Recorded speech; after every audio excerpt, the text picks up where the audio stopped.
Shalom Haverim, yo soy Bereshit 2.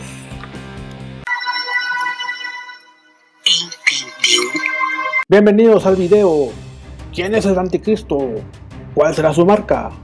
¿Qué es la abominación desoladora? Parte 2. Un saludo a todos desde donde me sintonizan.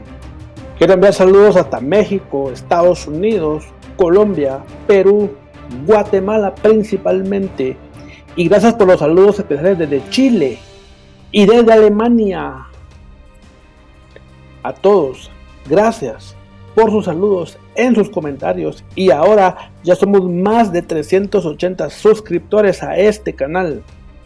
Pero antes de iniciar, si aún no te has suscrito a este canal, haz clic en el botón de suscribirme. Es totalmente gratis para que tengas acceso a todo el contenido bíblico y de las series bíblicas que sigues en nuestra fanpage de Facebook y por este canal también. ¿Qué será de la marca de la bestia del anticristo? ¿Cómo será él? ¿Ya existirá por acaso? Usualmente ese tema escatológico llama la atención de muchos, y sobre todo cuando el contenido que se les presenta infunde miedo, terror, como una película de espanto, algo de ciencia ficción. Pero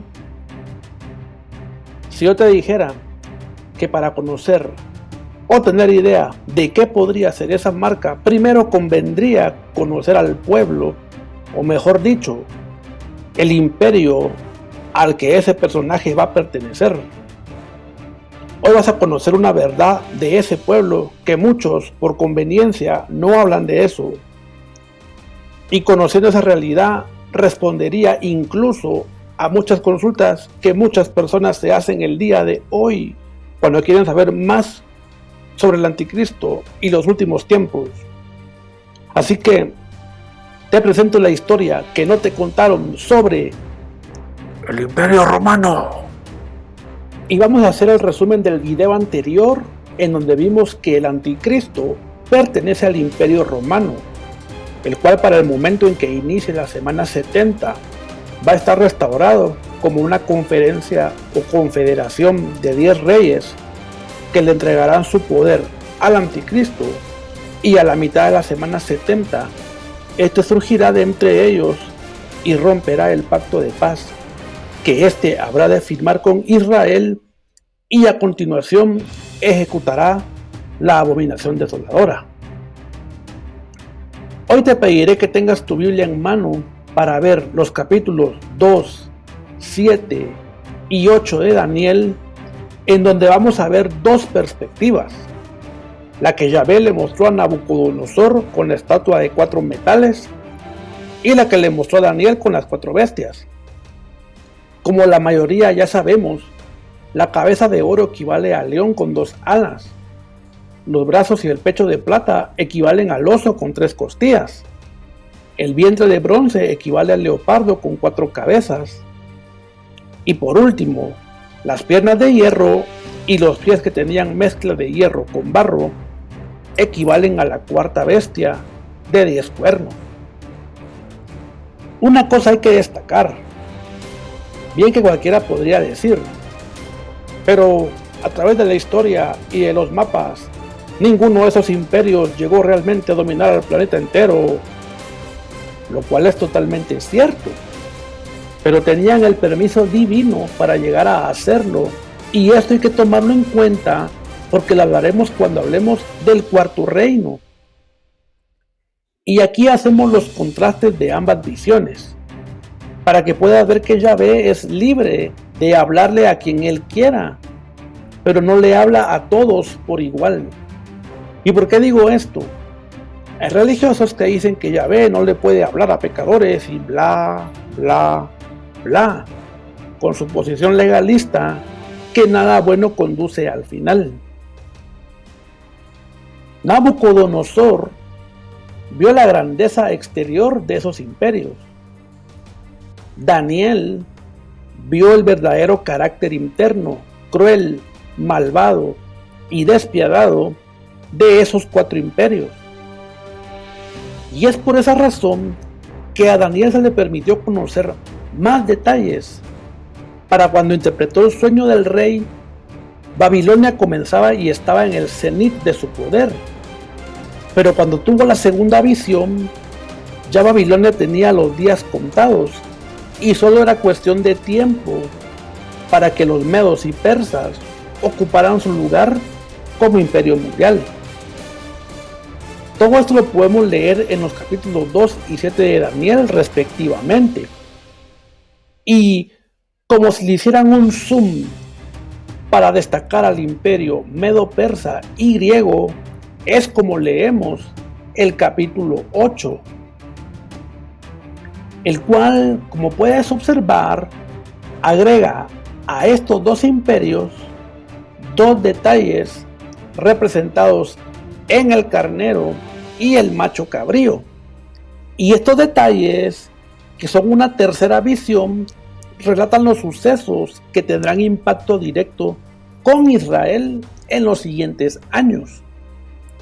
Por eso en el anterior video te comentaba de cómo a Daniel le revelaron qué acontecería con el segundo y tercer imperio, y de este último, cómo surgiría la primera abominación desoladora, la cual confunde hoy en día a muchas religiones. Y alguien puede decir, pero ¿por qué nos saltamos al capítulo 8 si apenas estamos hablando del capítulo 7? Lo que sucede es que cronológicamente el imperio medo-persa le antecedió al griego, y este a su vez le antecedió al imperio romano. Y muchos confunden el cuerno pequeño de Daniel 8:9 con el cuerno pequeño de Daniel 7:8, y del capítulo 7 es un evento aún futuro y lo ejecutará el propio anticristo, y el del capítulo 8 fue un evento que ya ocurrió durante el imperio griego. Y con esto tengo que ser muy enfático. Daniel 8 del 9 al 13 habla de la abominación desoladora de Antíoco Epífanes, la purificación del templo y la breve liberación del pueblo judío del dominio griego que dio origen a la fiesta de Hanukkah. Nada tiene que ver ninguna interpretación mormona o de los testigos de Jehová o quienes enseñan que los 2300 días que claramente dice la Biblia que son días, ellos interpretan que son 2300 años y que estos se cumplieron por allá por 1844. Y ahora sí, hablemos del cuarto imperio. Las piernas de hierro del capítulo 2, la bestia espantosa del capítulo 7, al final te voy a dejar todas las citas que respaldan también con este capítulo 7 de Daniel. Una de las cosas que más llaman la atención en el versículo 7 es que dice que esta bestia era muy diferente a las otras bestias. Lo que dice Daniel es que era tan diferente y tan espantosa que no encontró con qué animal de la creación poderlo asemejar, como si lo hizo con las anteriores bestias. Y esa frase, era muy diferente a las otras bestias, se cumple no solo en su aspecto, sino en cómo se ha mantenido por siglos ese imperio gobernando, contrario a lo que te han querido enseñar o esconder, depende de quién provenga. El imperio romano no ha dejado de existir.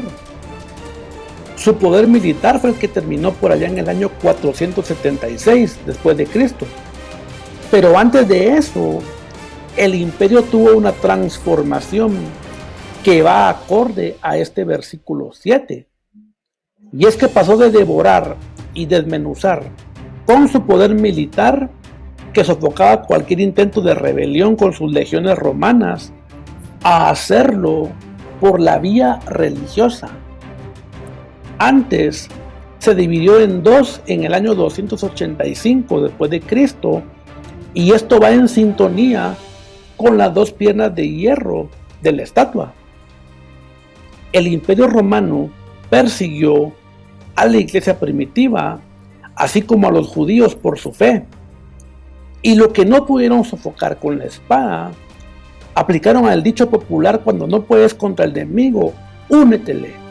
Y así fue como en el año 313 después de Cristo, el edicto de Milán del emperador Constantino terminó con la persecución, no por respeto al derecho ajeno propio, sino como una medida para atraer a quienes por su credo se resistían a las costumbres de su religión, que, como dije hace unos instantes, hacía apenas unos años ya se había dividido en dos el imperio. Y aquí también quiero hacer un contraste con los primeros dos imperios. Aun cuando fueron llevados cautivos a Babilonia, se sabe que a los judíos se les permitía practicar su fe sin ninguna restricción. Y no digamos del imperio persa, que les permitió regresar a Judea y reconstruir su templo. Pero fue el imperio griego, a partir de Antíoco, que intentó por la fuerza bruta imponer su religión, cosa que, como ya sabes, no lo lograron, aunque sí lograron poner el idioma griego como el idioma universal, incluso durante los siglos que gobernó con fuerza el Imperio Romano. Pero estos, o sea, los romanos, usaron la astucia para que en un par de años, que ya para esa época la iglesia ya había aceptado las costumbres romanas, por allá en el 395 después de Cristo, el emperador Teodosio, a lo que se había vuelto su principal amenaza, es decir, la iglesia primitiva, ahora con costumbres romanas, la declaró la religión oficial del Imperio Romano. Era el nacimiento de la Iglesia Católica. Y aunque su imperio militar cayó en Occidente en el 476 después de Cristo y en Oriente en 1543 después de Cristo, su nuevo imperio religioso ha mantenido vivo el gobierno romano, que, al ser tan diferente a los otros imperios, por la vía religiosa, sí se ha expandido por todo el mundo. Mira cómo esto se cumple tan solamente al leer el versículo 7. Y con esto no quiero ofender a alguien que es católico, pero es lo que la historia registra y sobre todo la Biblia ya había anticipado que pasaría. Conozco católicos que hoy critican los crímenes que hacen grupos terroristas que usan la religión árabe como pretexto. Y no es que defienda a tales grupos extremistas, pero sí cometen el error los católicos en desconocer su historia, porque el Imperio Romano, es decir, el Cuarto Imperio Mundial, ya sea como imperio militar o como imperio religioso, ha perseguido y matado a más cristianos y judíos que ningún otro imperio en la historia. Las muertes de los primeros apóstoles, las ejecuciones en el Coliseo, no digamos la muerte del propio Mesías, la destrucción de Jerusalén y la matanza de judíos en el año 70 después de Cristo, y más adelante con la revuelta de Bar Coquebas en 135 después de Cristo, y no se diga las muertes durante la Santa Inquisición. Todo eso lo ha hecho el Imperio Romano, tanto en su fuerza militar como Iglesia Católica.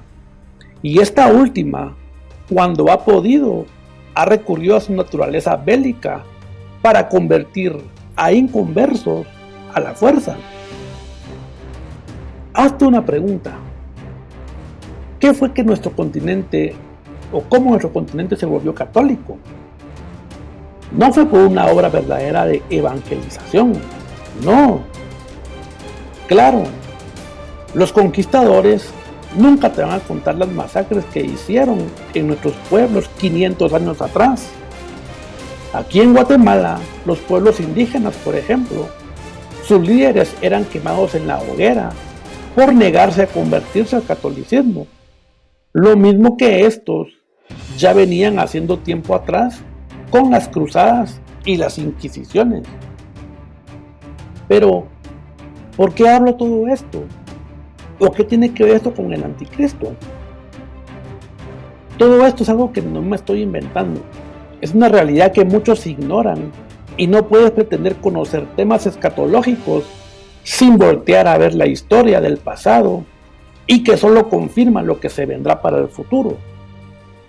Hoy acabas de ver y leer cómo la cuarta bestia, que hasta antes de este video sabías que era el Imperio Romano, pero que ahora ya leíste el versículo 7, cómo la naturaleza diferente de este imperio se ha conservado por siglos como un imperio ahora religioso y que ha conservado el liderazgo romano como Iglesia Católica.